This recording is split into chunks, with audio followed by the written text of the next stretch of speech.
Hello everyone, welcome to my another vlog. আজি বহুত দিনৰ মূৰত আপোনালোকৰ মাজলৈ মই এটা স্কিন কেয়াৰ ভিডিও লৈ আহিছো আৰু ঠাণ্ডা দিনত যেহেতু আমাৰ মহিলাসকলৰ স্কিন কেয়াৰটো খুবেই জৰুৰী হয় আৰু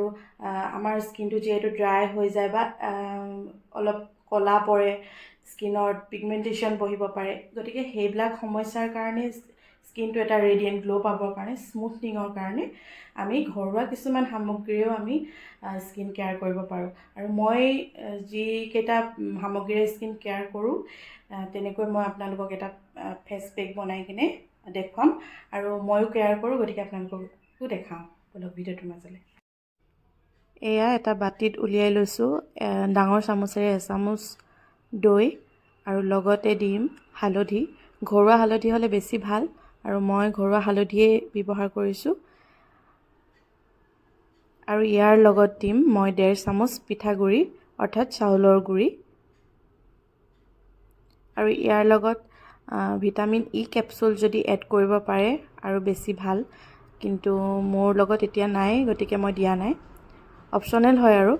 আৰু এয়া মই দিছোঁ এটুকুৰা এল'ভেৰা কাটি আৰু এইখিনিতে ধুনীয়াকৈ ভালদৰে মিক্স কৰি ল'ম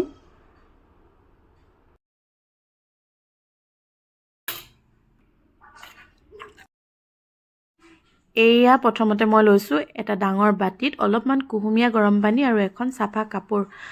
কাপোৰখন তিয়াই লৈ মুখখনত অলপ সময় ৰাখি থ'ব লাগিব 5 মিনিট মানৰ কাৰণে আৰু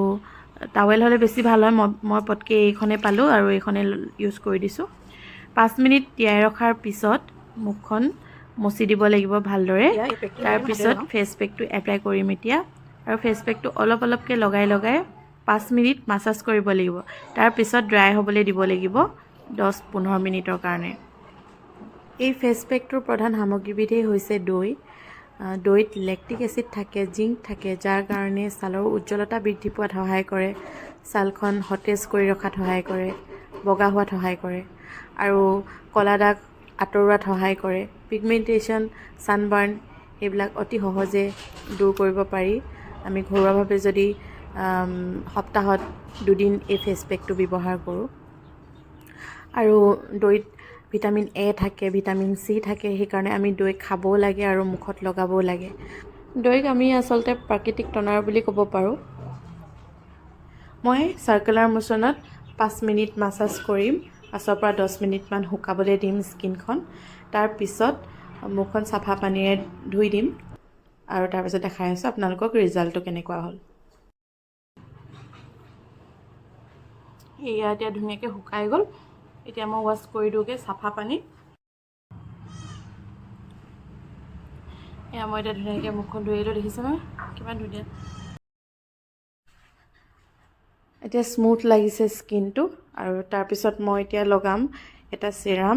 যিটো মই এতিয়া ব্যৱহাৰ কৰি আছোঁ এইটো হৈছে লোটাছ প্ৰফেশ্যনেল বুষ্টাৰ চিৰাম আৰু এইটো অল স্কিন টাইপত শ্বুট কৰে এইটো মানে স্কিনটো হাইড্ৰেট কৰি ৰখাত সহায় কৰে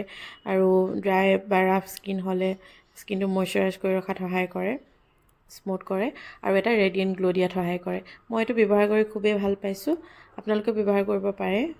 মই এতিয়া বৰ্তমান এইটোৱে ব্যৱহাৰ কৰি আছোঁ আৰু আজিৰ ভিডিঅ'টো ইমানতে শেষ কৰি দিছোঁ আৰু যদি আপোনালোকে চাই ভাল পালে লাইক কমেণ্ট শ্বেয়াৰ ছাবস্ক্ৰাইব কৰিব বাই বাই